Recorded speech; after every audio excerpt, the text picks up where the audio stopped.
দিনটা ছিল শনিবার, একটু বিকেলবেলা বেরিয়েছিলাম, গেছিলাম আমাদের বেলঘড়িয়ার ফ্ল্যাটে। দেন ফ্ল্যাট থেকে বেরিয়ে একটু চা খেয়ে নিয়েছিলাম, চা আর বিস্কুট, আর প্রচণ্ড খিদে পেয়েছিল। তারপরে ডাল্লাপের মিয়ামোর থেকে একটা চিকেন মাঞ্চুরিয়ান পাফ খেয়েছিলাম। আর জানো তো, মিয়ামোরের কেকগুলোর টেস্ট আরও ভালো করে দিয়েছে, ভীষণ ভালো করে দিয়েছে। তো আমি একটা চকলেট পেস্ট্রি নিয়েছিলাম, যেটা দারুণ খেতে ছিল। দেন খেয়ে দিয়ে মা বাড়ি গেছিলাম। আর এই দেখো আমাদের মিঠু রানীকে, কি সুন্দর ডাকে ও। দাঁড়াও তোমাদের শোনাচ্ছি ডাকটা ওর।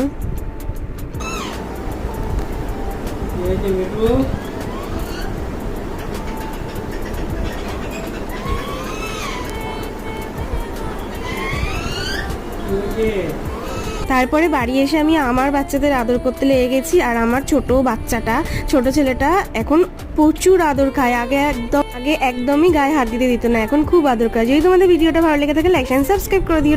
বাই।